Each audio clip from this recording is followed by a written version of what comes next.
Okay, good. Yeah, so y'all, I'm Seth Whitehouse. I'm the Master Garden Coordinator in Anderson County, also the Ag Agent there. And actually, this was our first year doing Grow Appalachia in Oak Ridge, which we're really excited about. We have probably 10-ish, a dozen families there, so not nearly the size of y'all here in Scott County and Prairie County, but super excited to see y'all here. So as I go through this presentation, I'm going to try to cover my best as pests, insect pests, and some beneficial insects. I have some insects I'll be passing around here as well. So at any point, ask me questions as I go through here. Ask good discussion points, because if you have a question, I'm sure someone else has a question in here. What did you mean by that? So also diseases. I know that's, I'm going to hone in some concepts here, and I'll just get it with the presentation here, but some concepts as we go through here, and then I'll end it off with a little bit of just prevention and management tactics that we can do in the garden to prevent any of this from occurring at a high population in our garden in the first place. So let's go ahead and jump through here. I do want to know, I had a very similar presentation with our Grow Appalachia class in Oak Ridge last week, and last week it was May 4th. And if any of y'all are Star Wars fans, I had to throw this one up here. May the 4th be with you. Yes, good. And this is always like, I don't want to be doom and gloom presenter with you guys here, because I'm just telling you all how to prevent these from occurring. I'm not saying these are all going to occur, but sometimes it can be a little disheartening out here when you go on, vacation or leave for the weekend and come back, and it seems like every pest in the world knew you were off. In another area of the state or whatnot, and you come back and boom, these rabbits are eating your plants, everything in the world is eating your plants. So don't let this keep you down. There's ways for them. So, alright, let's go ahead and jump into it. I'm going to start with diseases. And again, as you guys are going through your garden through the growing season, and I'm pretty sure most of us are either very beginning gardeners or maybe a few years under our belt, but you'll start to notice things and trends and patterns in your garden as you go through there. And it's good practice, it's kind of therapeutic too, to walk through your garden, of course while you're weeding a little bit, and just take note of your crops and your plants. If you're starting to see any patterns develop with your leafy material, you're flipping those leaves on the underside, you're playing a little bit of Sherlock Holmes and trying to find signs of maybe pests or diseases here. But not everything that looks brown and lesion is going to be a disease. So that's why I have here on the left and on the right here, we've got non-living, abiotic, right? So this could be, Teresa mentioned that frost date, right?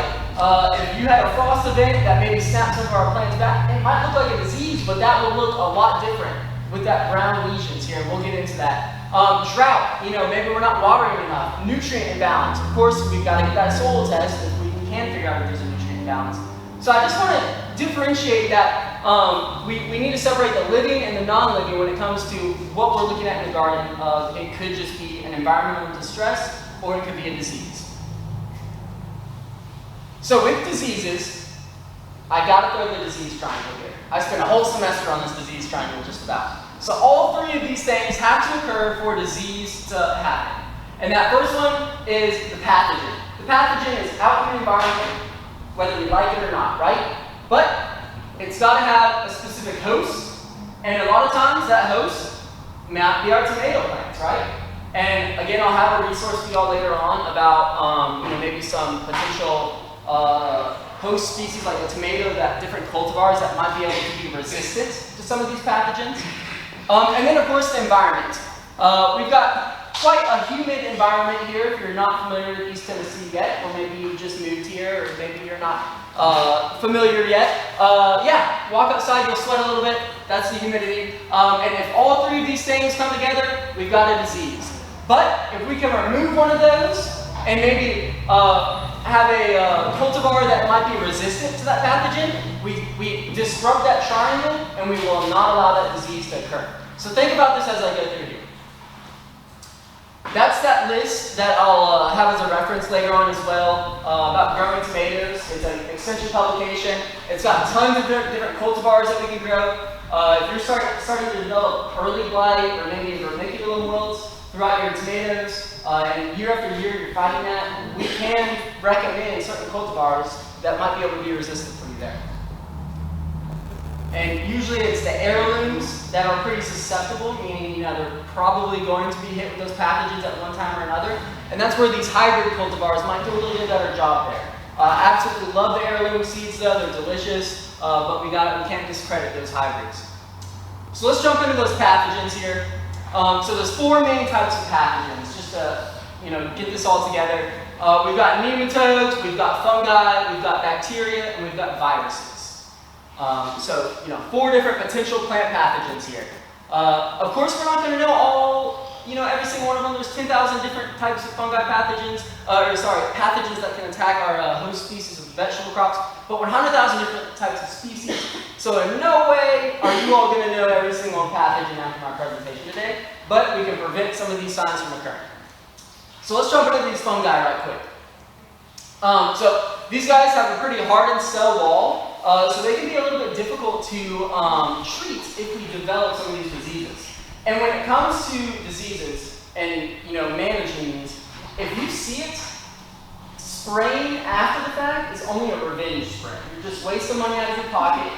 That disease is already there and it's already making itself happy. We can't reverse the damage, but we can maybe prevent further damage. So that's why it's good to get out there and scout early and scout often, so that if we find signs of disease, maybe we can prune that out and remove it as a source of potential further infestation. So be thinking about that as we go through here. So some common fungal diseases that we'll see in vegetables, you can see a lot of different types. Mildew, where you kind of almost have that weird powdery substance on top of your vegetables. Cucurbids, like cucumber, squash, are very susceptible to that. A lot of times you'll see leaf spots, and these spots are essentially where a mass of water had occurred on that leaf area, and that fungal pathogen was able to attach to that area and develop from there. So think about it as these spots or lesions that can come up, and one of the most common ones I see is Cercospora, and Cercospora leaf spot can attack a wide range of hosts as well. Sometimes we'll see wilts. Those plants will look like they're droughty, or like it's been in a drought situation, but we can maybe find different signs along the stem there, as opposed to an actual drought situation. So these spread through the soil, through the water, through the wind, many different ways. A big way as well is when you're going out there with a pruning, or you're cutting your plants and potentially moving from one plant to another. That's another great way to move those pathogens from another source there. So they can move by very many means here. They can survive a long time through our soil as well. So if we're composting this, ugly, unsightly, disease-looking crop or plant in our compost, and our compost doesn't heat up to the right temperature, we could, and then potentially use that compost during that next season, we could potentially just allow that pathogen to occur every year. So be mindful when you're putting plants into your compost unit, if you guys have that set up, be mindful if it doesn't heat up to the right temperature, you could just be creating a perfect environment for future years of that pathogen to build up. So I'll talk about a few different ways to culturally prevent this when I get through a few of the other ones here. And there are some effective fungicides that we spray preventatively.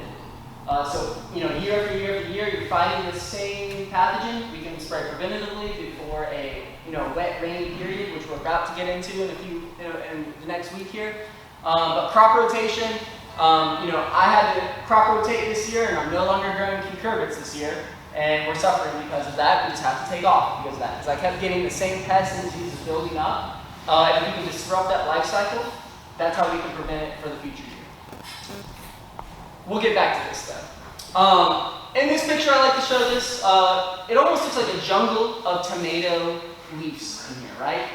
And it might look great, but every time we see a buildup from the bottom up where rain occurs, that rain splashes the soil, that soil may have a pathogen in it that attaches to the bottom of these leaves, and that fungal disease just works its way up that plant, and you'll see that browning occur there. So that's why it's really important to open that canopy up and allow air circulation to move that through. Air circulation is very, very, very, very, very, very, very important. If you get anything about disease prevention, air circulation is one. Bacteria, I don't want to jump into this too long, single-celled. Different way to control it. It's not a one-size-fits-all when it comes to fungal fungicide products here. Some examples that we might see is bacterial blight and bacterial speck. Similar appearance. Again, when we're going and scouting these gardens, looking for these signs of brown lesions, that pattern. If you're starting to notice browning in only one centralized location in that garden, potentially we can remove or quarantine that plant out. We've all gone through COVID. It's all about quarantining and removing that. Same kind of concept here, right?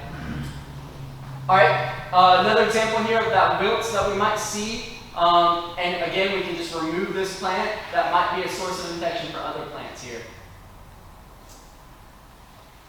Had to stress this, again, it requires a film of water. So, that is why I am a big proponent of drip irrigation. Instead of going out with your hose and watering, the leafy material, we want to water where the roots are, right? Where we want the roots to grow.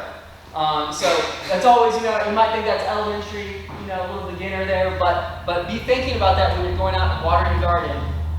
If it hasn't rained for the past few days and you haven't relied on, or you've been relying on natural irrigation, all vegetables require even amounts of moisture.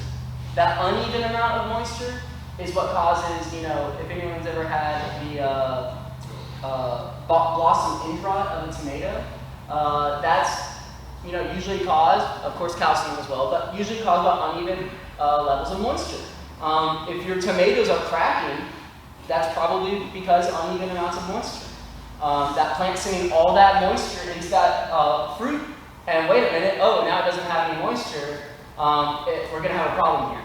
So be thinking about that when we're out irrigating. I don't know if we talked about plant management and irrigation, but drip irrigation is when you might have a soaker hose or a drip tape that goes along the bottom rows of your garden. You can get kind of creative with it as well. Even put a timer on it, and hopefully we're not wetting that leaf material.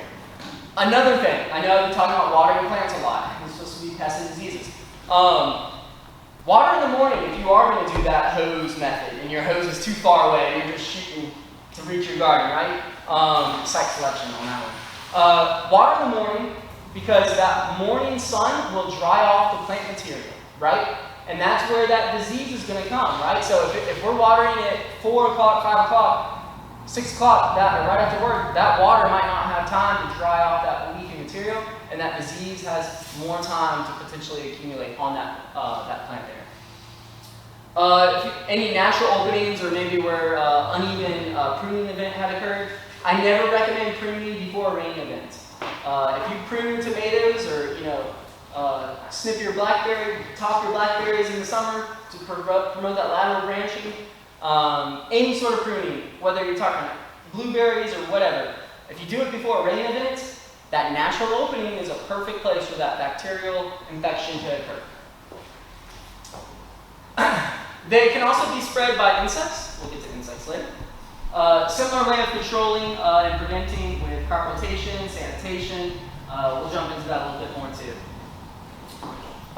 There is a great handout provided by UT Extension as well on common vegetable diseases. And it's really cool because I'm a chart kind of guy. I gotta have my chart of tomatoes that crop host. We talk about the disease triangle. A host is what that pathogen is attacking.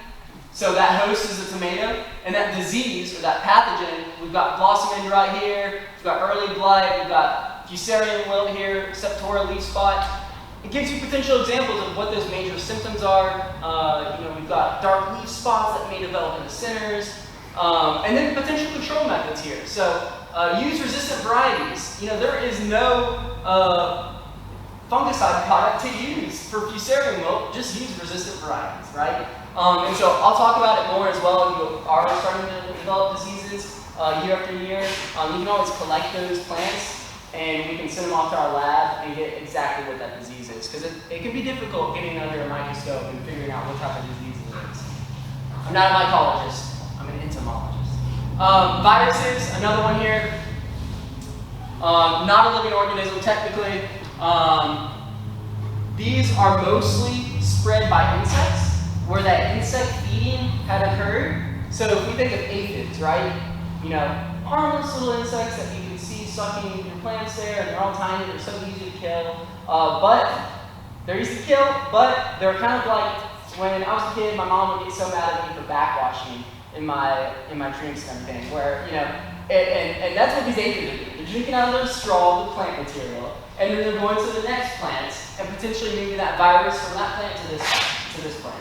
And that's exactly how these viruses are spread as well. I guess I was the only one that backwashed. Okay, sorry, it's disgusting. Okay, a great example of this is you can see this fruit starting to develop a mosaic look here. Nothing else will cause this other than viruses. So that's something to look for here, mostly spread by insects. Come on, there we go.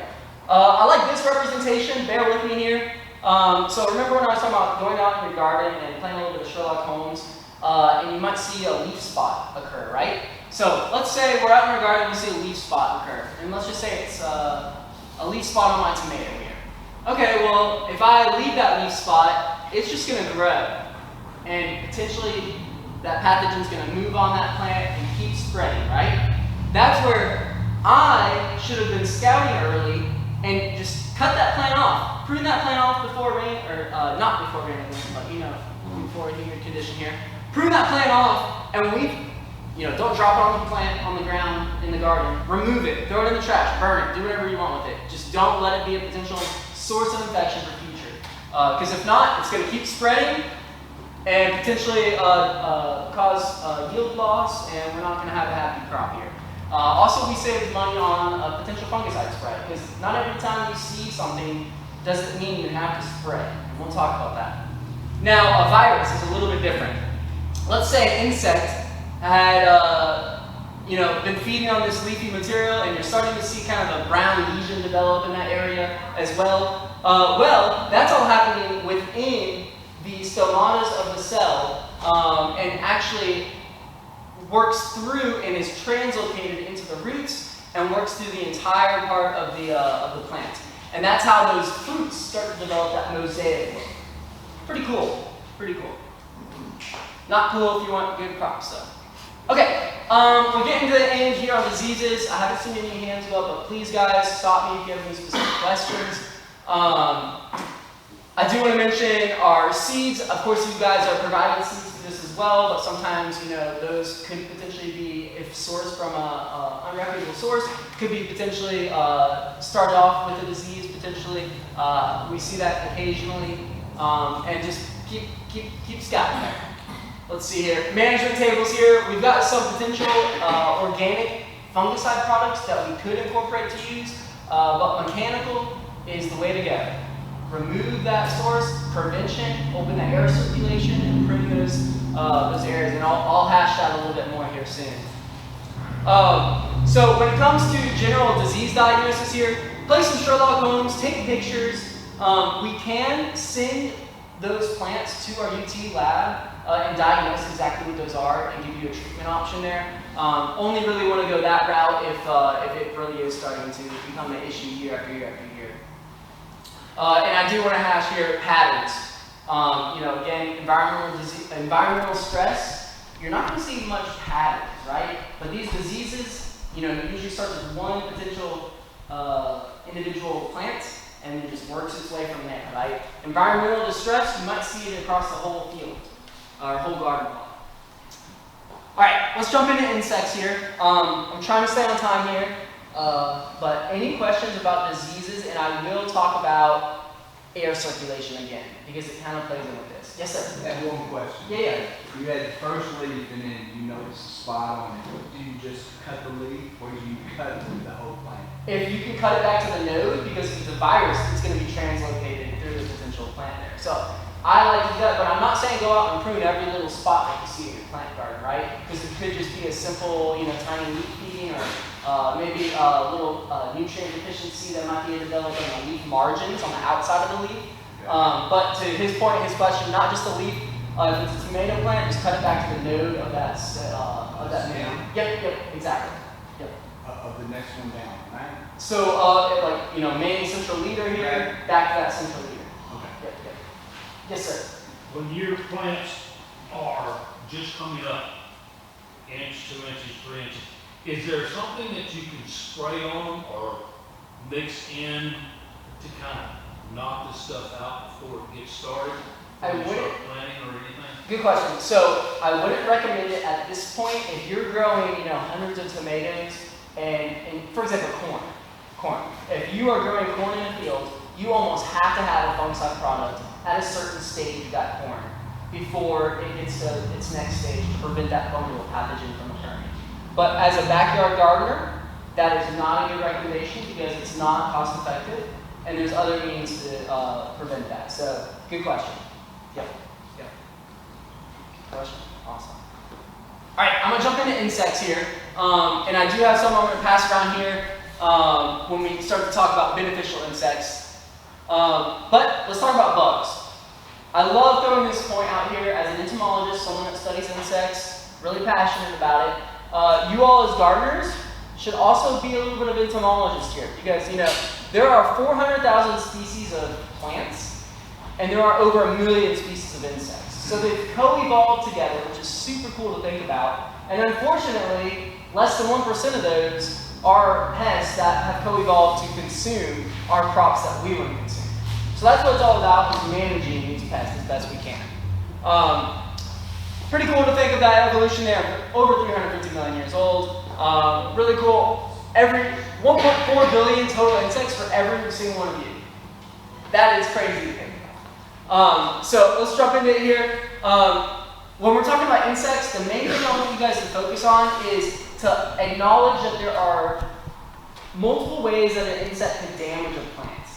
And if we can take a step back here and think about this, with this potential example here, I talked about aphids. Those are, sucking mouth parts. They have like a straw. It's a stylus is what it's called. But their mouth part is just a straw. And they actually have a groove in their chest that actually fits down into it, which is pretty cool. And they're actually poking into our plant, and you'll see that sucking damage there. And unfortunately, that is where those viruses could potentially be spread. You might see egg laying. Anyone have boxwoods in front of their homes, potentially? That's a great example of where an insect lays an egg inside that boxwood leaf, and that egg develops into an adult inside that leaf. Diseases, of course, we talked about that. They can be spread by insects. Internal feeding, we all know Japanese beetles, just about, right? I'll give you an example of controlling Japanese beetles here in a second.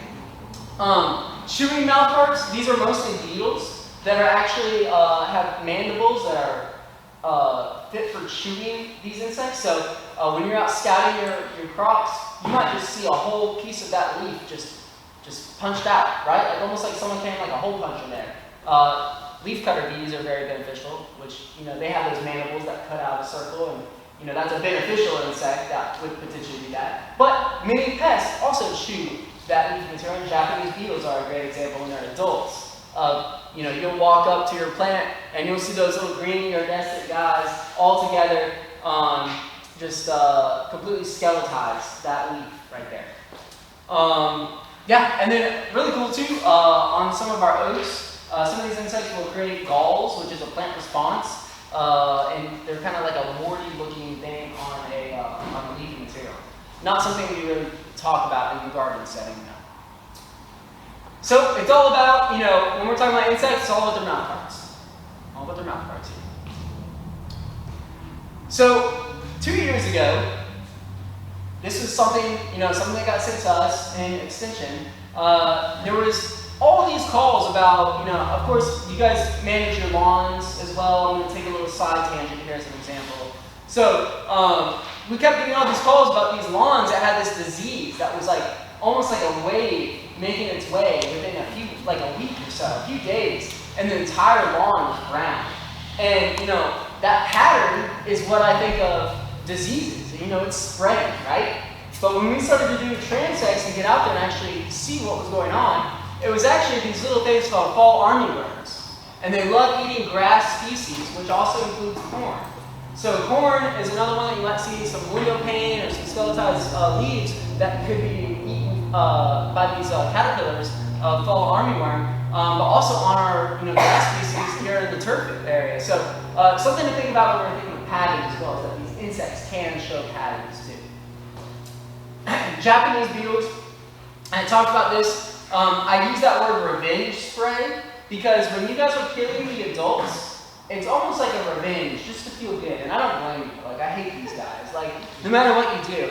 And also, you know, people try to use pheromone traps and like, just put those on your neighbor that you don't like because it's just going to have more visit that area. So, just, traps don't work all the time. But I will say there are some traps that work really well for other species. So when you're doing your Sherlock Holmes and looking into like, hey, I've got this issue with the squash vine borer, and maybe I'll get a pheromone trap to get that one. Do some research here, but when it comes to Japanese beetles, they sell those pheromone traps at Walmart, and Walmart's probably laughing because like that's a great way to make money selling those traps. So because the people are just going to keep coming back. But shooting mouth parts, you can see those holes that are kind of eating out of that plant there. And this is where we kind of want to control them. And, you know, people will try to throw setting, which has carbaryl in it. Again, we're here for organic gardening here, so that's technically not organic. But there are organic granular is like a pelletized form of an insecticide, that we can spread in the turf area, which is generally where they're laying their eggs. The eggs are going to drop down and develop into a larva. And that larva is usually around August in September, where they're just only an inch or two deep into the soil. So that's where that granular insecticide, if watered in, could potentially kill those grubs. So that you have, you know, when they go through their life cycle and they come back, and it's May, we've killed them at their susceptible life stage. Susceptible life stage. So timing is everything when it comes to insects. When we were talking about diseases, it was about prevention. When it comes to insects, they're going to be there, and it's about timing. So when you guys get your sprays, which this is pretty timely, a week or so of that product there, whether it's spinosad or whether it's neem oil or horticulture oil, just because you see one little pest doesn't mean you need to spray. You can mechanically control. But if you start to see that pest population build up to a point, that's when you need to hit it. And I'll get into that in a second. So, just as an example, susceptible life stage. This is one that I took a picture of in my garden and something that I've been fighting because we love growing zucchini and nothing's going to stop us except for this. And so there's a little adult here that's a beautiful orange moth, but it puts its egg at the underside of that leaf. The egg then turns into a nice little larva, goes to the stem of that plant and starts boring into it. So at the base of the early season zucchini or squash or any cucurbit, you might see some frass, which is like a yellow excrement. Basically, it's poop that's pushing out of that tunnel, it's boring. And you might see that plant start to wilt. And it will look like it's gone through some drought issues. It might look like wilts, like a disease. But if you start to look at the base, it's actually an insect. So think about this when you're scouting. You're not just looking at the leaf. That's just, you know, the plant's telling you help. But if you look at the base, it could potentially be a squash vine borer. This is another one that, you know, hey, that insect is inside of that stem of that plant. So spraying it isn't going to do anything because it's not making contact. The organic insecticides that you guys use have to make contact with insects. So instead of using an insecticide, I would recommend get you some forceps that you don't use personally. Get in there and you can actually pull that larva out and actually mound up some more soil to promote epiphytic roots to potentially grow out from that soil point. So it can recover. It's not a death sentence for these plants, but they're very difficult to manage. Some people try to buy pheromone traps as well. You know, still studies on that. Some people like to do trap crops where they might put like a Hubbard squash on the side to like hopefully incentivize them to, you know, put their eggs over there. So there's different ways to manage it. People can use cheesecloth or like little aluminum foil at the base, just as a mechanical prevention for that larva to bore in there. Again, you need to remove that once it's an adult and large plant. But at the early stage, if it's a transplant or a young seedling, that's when it's very susceptible to this. So I love this example, squash vine borer, pretty little moth as well. Have any of y'all had a squash vine borer before? Yeah? Okay, cool.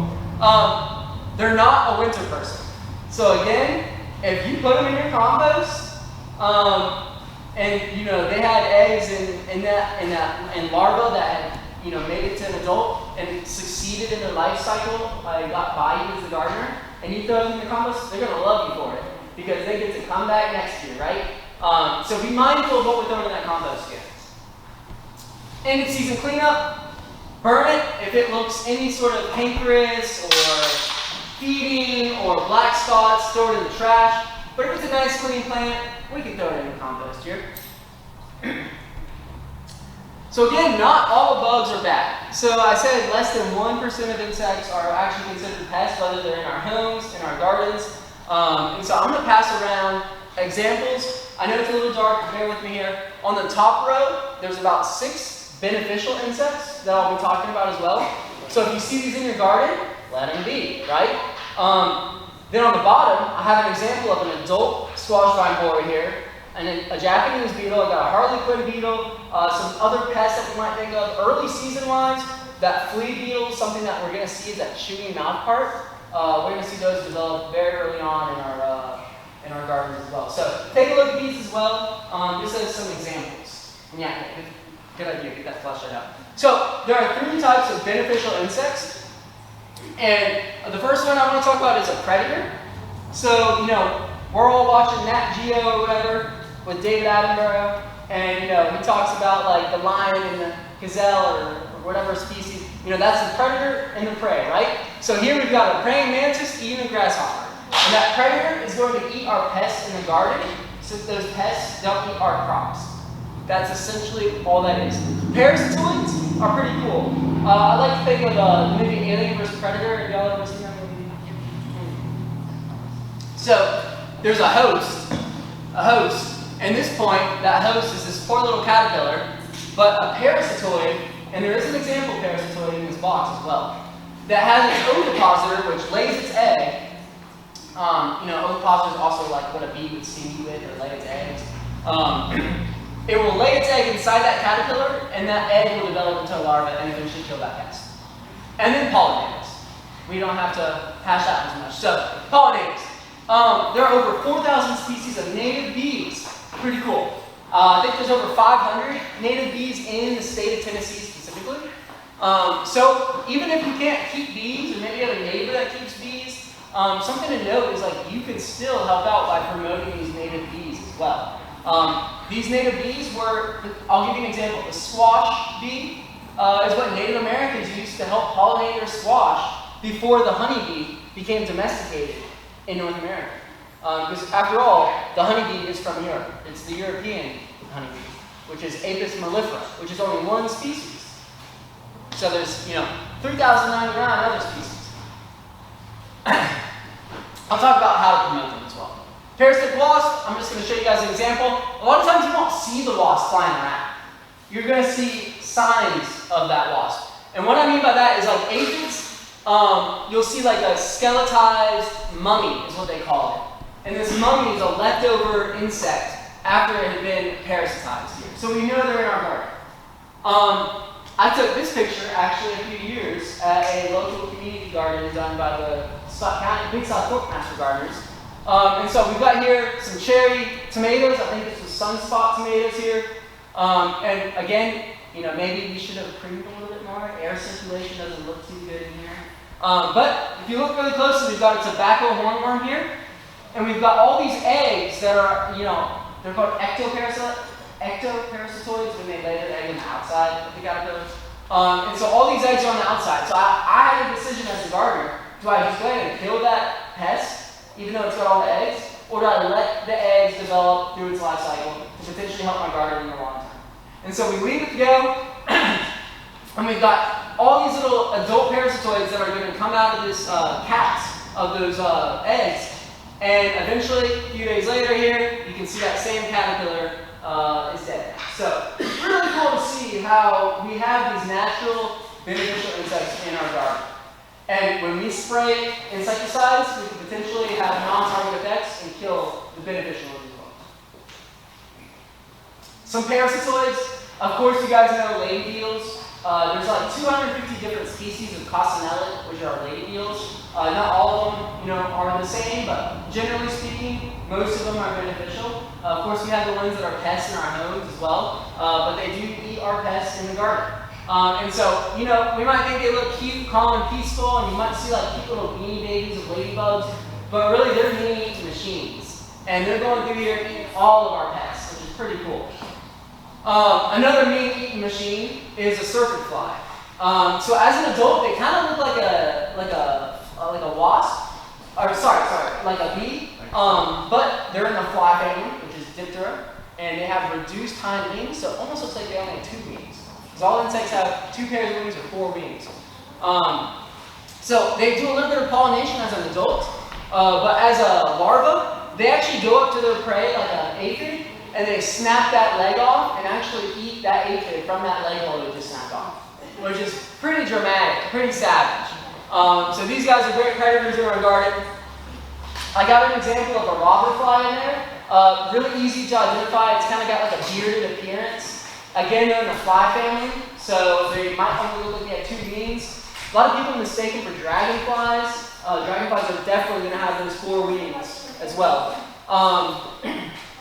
You can see here, this robber fly is actually eating a hoverfly, serpent fly. So sometimes predators eat other predators. So it is what it is. Let's keep going through here. Assassin bug. Many different species of assassin bugs. I talked about piercing, sucking mouth parts, eating our crops. But some of these insects have piercing, sucking mouth parts that eat pests. And in that box as well is an example of an assassin bug called a wheeled assassin bug. And very easy to identify. Sorry, guys, allergies are just killing my throat here. You can kind of see that on their abdomen here, or thorax here, of that wheel. Almost like a cog here. Ground beetles, how I identify them, usually we like our beetles that are running on the ground. Maybe we've got some cover crops that are protecting them. Birds eat them a lot. But as a larva, they can eat up to 50 caterpillars, which is pretty cool. That's potentially 50 different grubs of Japanese beetles that are eaten, right? So really cool that we've got ground beetles that are also potentially eating those squash vine borers before they can get in there as well. Spiders, technically not insects. They have 8 legs. Insects have 6. And insects have antennae. Spiders do not. Spiders do not have wings either, no matter what someone tries to tell you. There is a few species, which is pretty cool, that they can balloon and fall from a canopy, which is pretty cool.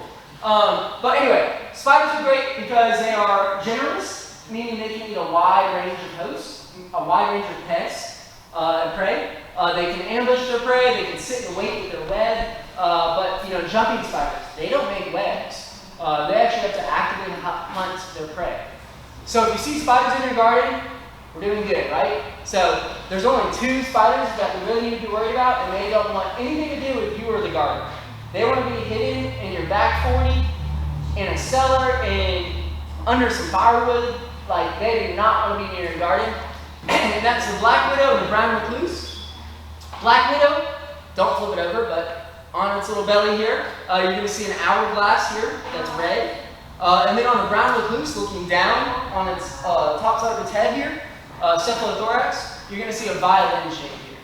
So I just like to throw that in there because inevitably people ask about those 2 poisonous spiders. So I'm here to say, leave the spiders in your garden. So how do we promote these beneficial insects? 3 main things I like to talk about: pollinator safety, integrated pest management, which is the acronym IPM, which hopefully you guys have heard that acronym before, and this isn't the first time, but it's an acronym that you will see time and time again when it comes to disease or insects or whatever it be.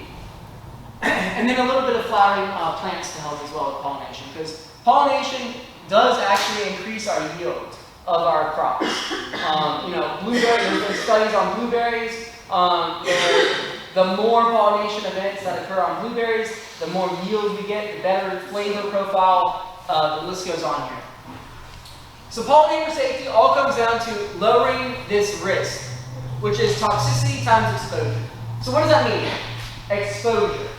If we are spot spraying a potential area rather than spraying the entire field, we've limited that exposure amount. So that's great. That's great. So if you're only seeing pests in one part of the garden, just spray that part, right? Exposure. We don't want to spray when the sun is at its highest point. That is when our bees are actively foraging, and that's when they potentially come into contact with insecticides. So maybe let's think about spraying really early in the morning, dawn or dusk kind of time, later in the evening. We can still get that contact on our pests. Toxicity, of course, we're here with organic gardening, and of course you guys are being gardening an organic product. That's great. That is lower toxicity, so we are doing better to limit, lower that risk. And the reason we want to lower that risk is, fun little fact here, when honeybees are flying, they actually statically charge their wings. So almost like, you've been playing on the playground and your hair is all crazy because you went and statically charged yourself via the slide and you're picking up all these different particles.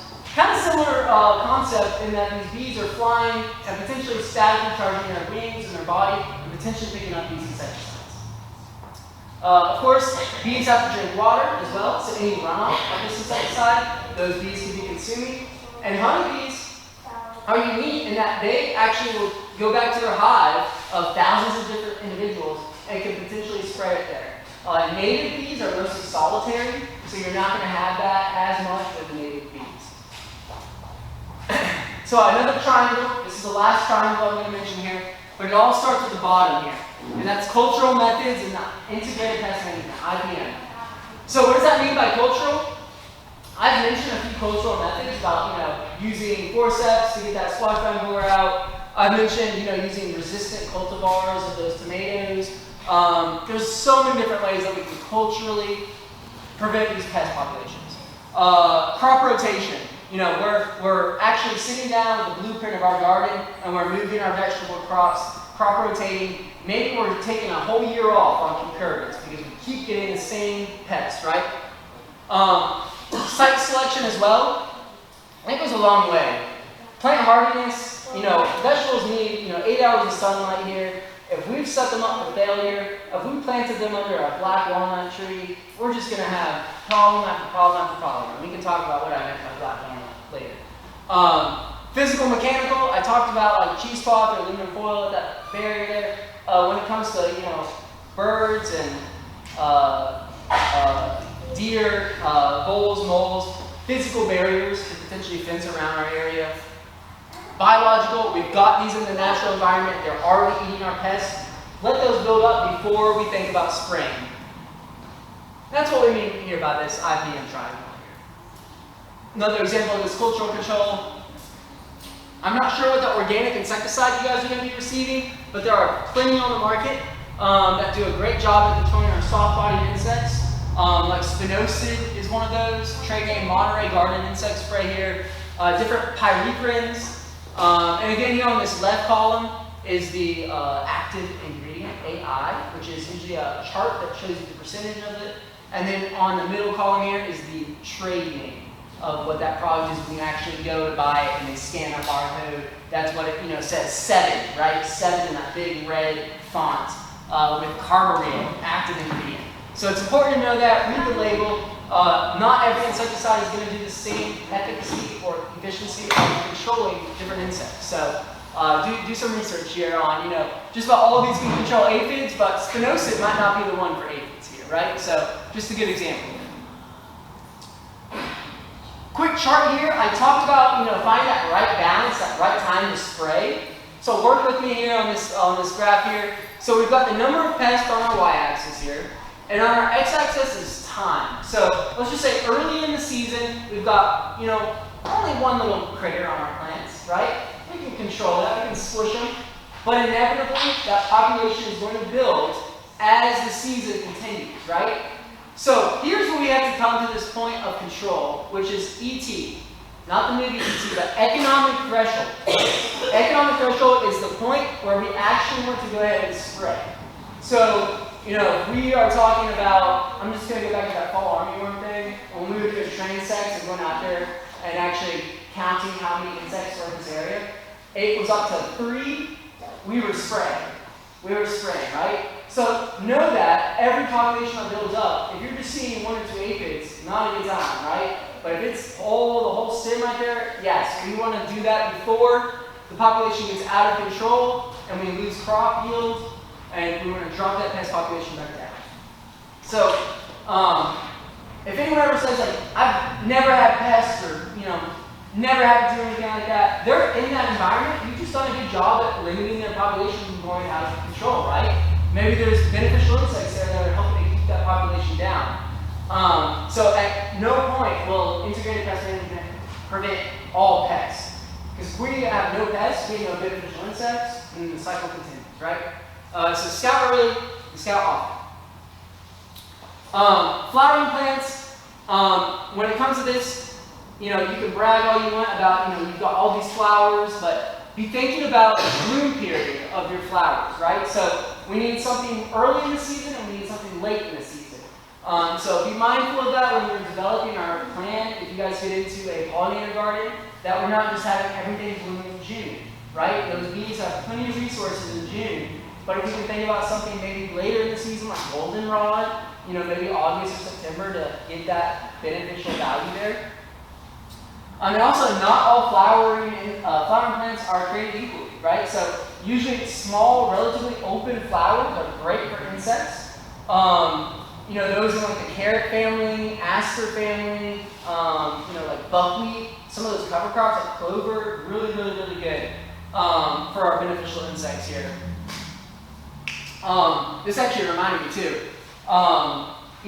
These blooms that might be small. Let's just talk about like a blueberry bloom, right? Very, very, very small bloom that's like a mouse ear bloom. Everyone always asks like, okay, all bees are beneficial, right? But what about carpenter bees? Every time a carpenter bee visits a blueberry flower, it actually splits that flower open and robs the nectar without doing any pollination and rubbing up and getting pollen. So it's okay if you guys go ahead and start killing all those carpenter bees and swatting at them. And they're drilling into your decks anyway. So you can kill them, just don't go, in the back 40, let them live their life and everything, but they're not very efficient pollinators. They don't have very much hair on their abdomen. I'm a blueberry grower. I only have 3 plants right now, but we are getting, we want our crop, right? So we don't want them to actually split our blueberry blooms here. So good example there. I mentioned cover crops. This is a field of clover here, crimson clover. That's crimson clover. And just an example of something that, if you guys aren't doing any cool season crops, and, when I mean cool season crops like lettuce or kale or anything in the later part of the season there, and you're just going to walk away from your garden, don't leave it bare. Don't let it go to the weeds. Throw a mixture of, crown veg, wheat, clover, or rye rather, just something in there to hold that soil together. And clover does a great job at adding nitrogen back into the soil, and also, can help pollinators as well. So something to think about. Some resources available. I had mentioned and showed you guys some charts of some organic products for home vegetable gardens. Really cool here. You can control garden insects. Again, I said I was a chart kind of guy here. So this one's pretty cool. We've got our host here, pepper. It gives you a list of potential pests that might be eating on your pepper here. And we can kind of dive in there. We've got armyworm, cabbage loopers here. Can't read some of those leaf miners. And then we can actually find those, get recommendations on what insecticide to use, like spinosad, and we can treat it accordingly. So take on with this, guys. Just follow those clues, look for patterns, promote those beneficial insects, scout early, scout often, and don't forget about that heat season prevent those pests in the season. Now, before I end this as well, I know we're right at that 30 mark here. Everyone always asks about deer, groundhogs and everything. Guys, there's no repellents that are scientifically proven to do a good job. I know I've got a pretty good grower in Dutch Valley area in Anderson County that does a great job. He grows his own peppers that are really, really hot and spicy. And he'll put those around his garden, but that's a lot of input, a lot of work, right? He'd rather just go ahead and fence around it. So something to think about with barrier fencing here. There's different tactics that work for different people. Someone even, one of our master gardeners keeps vouching that They've got this product they got on Amazon that sprays water when it's motion sensor deer to scare the deer away. So there's different ways to get creative with it, but there's no one set answer I have you guys on that deer answer there. What about moles? What about moles? Yes. Traps. Traps. There's a guillotine trap that will actually kill them. 22 will work as occasionally as well if you got a good shot on you. I'm not that good of a shot too, so. So voles as well, when you're building that, or sorry, groundhogs as well, but when you're building those fences, try to get a little bit deeper into the soil because they're just going to burrow right under that. And this deer is looking at us like, thank you very much, thank you. And you know, people try to put like hostas around just to like encourage them on that side of the property, but they're just going to get their, you know, appetizer and then their dessert, right? So, yeah, it's a tough one. But we're all dealing with the same issues, y'all. Work with your community and your gardeners, see what works for other people, get ideas from other people, that's what it's all about. Real quick, wanted to jump through this because this kind of goes back to all pests and diseases. Pruning and support your crops, right? So, support your crops, know your type of plants. So when I mean know your type of plants, know what cultivar it is when you're first provided, put it in your notes on your phone, write it down, keep a journal, whatever you want to do to keep up with it so that you know next year, like, I'm not using that same cultivar. You know, work with your different garden keeping here, record keeping here. Maybe you want to do indeterminate tomatoes instead of determinate tomatoes this year, right?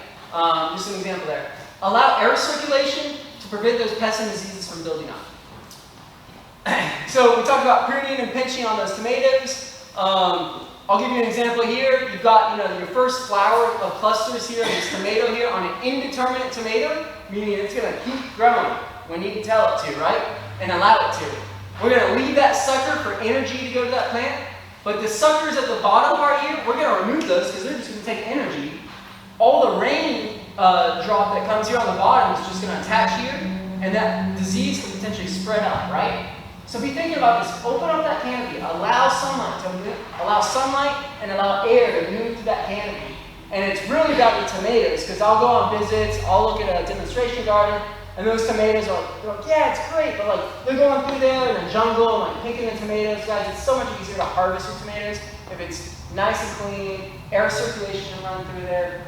It's not more humid. There's less leaf wetness and there's less disease pressure. That's not going to work. I tried to put a video in here from Dr. Nat Thumner. Not going to work. Growing tomatoes here is another recommendation here on those cultivars that I've mentioned. Increase the light. It actually increases our sugars that go to that plant as well. So light is good. It'll have better flavor profile for you too. Space saving. Know which crops need a vertical trellis, right? It's going to allow more space for you. Get creative with it. It doesn't have to be a really, really expensive cattle panel like this. You know, you can use chicken wire, you can use your fence you're already growing along, or older fence. Get creative here, bamboo sticks. There's different ways to support your plants here. Of course, when you're supporting your plants, know where south and where north is. Know your directions. Because if you're going to support a really, really tall plant here, and it's on the southernmost part of the garden, it's just going to shade anything behind it, right? Also, you know, think about your site selection. Of course, you guys have already probably developed your garden, or you know, had someone double dig, or someone clean up your garden. Morning sun, again, is going to dry that material off. Afternoon sun can get really, really hot, and it can start cooking our plants, right? So be mindful of that. The Three Sisters is a great example of maximizing the space here. We've got beans growing upright. On that trellis, or sorry, back up. We've got corn growing upright. We've got beans that are going to grow up that corn, and then we've got turbot that's growing outward, right? So maximizing that space, and that's a great example that's been proven to work for a lot of people with the Three Sisters method. A little bit of pain. And was that a marigold doing? No. Okay, crop type, we've got different trellises. We've got the Florida twine, which is where you're going to support your tomatoes as they're growing. And we're using maybe a twine or a different rope material to support those as well. You can see here it's nice and open. We've got plenty of air moving through. We've got mulch here that's preventing that rain splash of that soil. Cages are fantastic, but sometimes those tomatoes outgrow those cages, right? So be thinking of what size cages you all get. Disease pressure will build up here with more water splash, leaf wetness, and one great example here is, we've got some cucumbers that are growing right along the soil, and that's soil contact with more. As I grew tomatoes for the first time 2 years ago, I was so excited. It was beautiful. I was so excited to harvest it, cut it off the vine, I'm ready to go, flip it over, and it was disgusting on the other side. Oh my God, I learned my lesson. I will never do that again.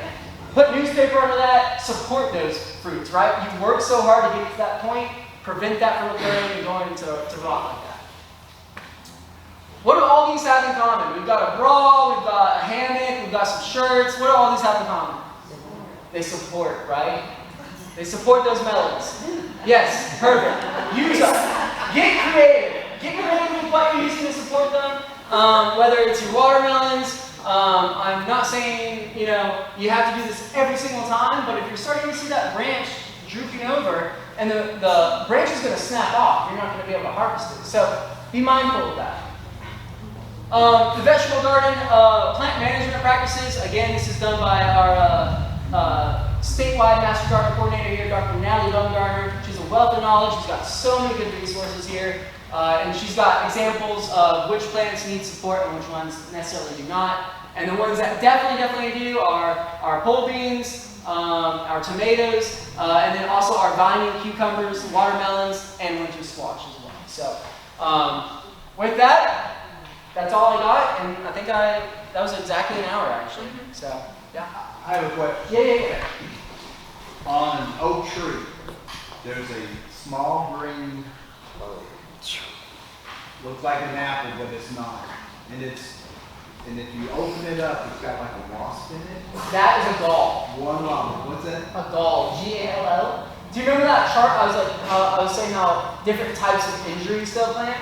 That's where a gall has developed, and that insect causes a plant response to create this gall. And a lot of times, different wasps will use those as well, which is pretty cool, actually. And they actually need it for their life cycle. So, yeah. So the wasps eat them. Do they harm anything? Is what I'm Depends what we're talking about. Generally speaking, that's a natural thing. If it's on a tree that's on the back 40, it's nothing to worry about. It's naturally. Usually, red maples are very common on those. Many species of oaks have that gall as well. So I would in no way recommend doing anything to treat that. That is great for the environment. Okay. Yeah. That's a great example of the gall. I should have had one cut open. They're cool if you cut them open. Yeah. Yes, ma'am. Fencing. Barrier fencing. Man, you work so hard to put that crop, and it's end of July, and your dog just lifts up right there. Be mindful of that. My dogs, they don't get very much front yard access. They get all the backyard. But now, if it's a neighborhood dog or cat, that's you and the neighbor. I don't know about that one. Is that what you need? Yeah. I'm not getting in any domestic disputes here. Yeah. Oh, yes. Everyone got to see those? Some examples there? All right. That's all I have for y'all. If there's no other questions. What do you suggest for coating your ground for the brown recluse and the black recluse? Coating your ground for the black recluse? Well, remember what I said. They want nothing to do with any activity or whatnot, and they're not going to become in large populations to your yard, and there's no product that's going to deter them or anything, because they're just in Virginia that we used on the wood piles to get rid of it. Gotcha. Yeah. We burned the fire. Yeah. Got it turn out fruit. So when we put our turnout fruits on. Anything else, Tom? Yes, ma'am. How hot does your compost have to be? Ooh, that's a Teresa question. How hot does your compost need to get? Is it 150? What is it? 140? I don't even. 140? Yeah, make sure it's an extension source. There's a great Kentucky extension home composting publication. It's like a quick 3-page read. I want to say it was 140, 150. I cannot remember. And mine does not get up to that. I have not gone into the effort of that. Teresa's compost system is awesome. she goes really hardcore into it. And are you guys gonna have a session on composting? Teresa, are we having a session on composting? Yeah, we do. I was. Well, we can check on that. But yeah, and if y'all want to look into more composting, that Kentucky publication, if you Google it, home composting, Kentucky extension, it'll come up. Yes. Mine is but that chart about the recommended Tennessee garden, is that whereabouts like that? Or? This one. Yeah. Yep. So it's, if you really want to find it really quickly, it is publication W346. And they will have, it's even if you Google this, you can go to uthort.com to find this. uthort, HORT.com. And then it's plant management practices. And then that's also a great website where you can find, that vegetable publication I talked about, the UP control garden insects. Everything's on that uthort.com. Yep. Okay, Cornell University has composting between 90 and 140 degrees. 140 degrees is what you want to kill pathogens. But if it gets to 160 and stays in that area, it can actually go as far as sterilizing. Well, there you go. Then we lose the beneficial bacteria. What value do those huge bumblebees have? So yeah, they're not carpenter bees, just the big bumblebees. Big. Oh yeah. So the bigger flowers that need more vibration, they get more pollen off of them, whereas the smaller bees, they won't have that large vibration. And that's why those blueberry bumblebees are fantastic, because they'll actually be more efficient than honeybees in the blueberry industry. Sorry, I keep giving blueberry references. I worked a lot on blueberries back in the day, but that's their benefit, is those big bumblebees have more vibration, more pollen can be disrupted and come off that plant, and then they rub it up against their abdomen, their nice hairy butts, and then they're flying off to the next plant. But they stink too, right? Everything stings, right? Oh, yeah. Only the females, they get you. Oh, yeah. So. You gotta turn them over and see them.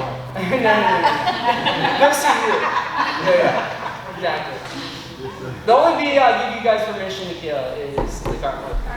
Yeah. Did Anna send you blueberry pictures? No? Oh, I need to show them to you. At our demonstration little spot? Yes. Yeah. We did yesterday. Good. They look really good. They really look good. Perfect. And that blueberries, if you guys are trying to get into fruit, blueberries and blackberries are two of the easiest, I say that delicately, easiest fruits to get into. Getting into apples, pears, peaches, very difficult, especially with our frost events.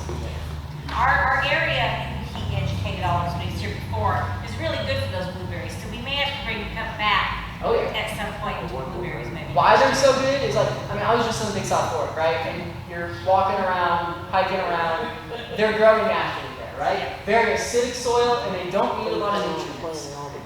Really just focusing on a little bit of organic nitrogen that they can be fed, and that's about it.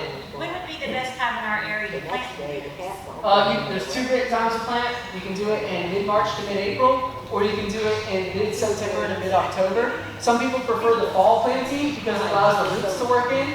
I planted those at the demonstration site in mid-April, and we did have two of them go away, and it really wasn't the best site. It was not, it was a horrible site. Yeah, but that was the area we had. We try to add usually 50% of your organic, 50% of your native soil with maybe 50% of the sphagnum moss. Would peat work or Peat not? moss. Peat moss. Peat moss. Yep. So maybe we could, if you could, would you care to send maybe Anna something the month before planting time for the fall? And we can try to get that out to anyone that's interested in blueberries. On that UT Hort website too, there's one Yeah, called it was Selecting Blueberries for Residential Production.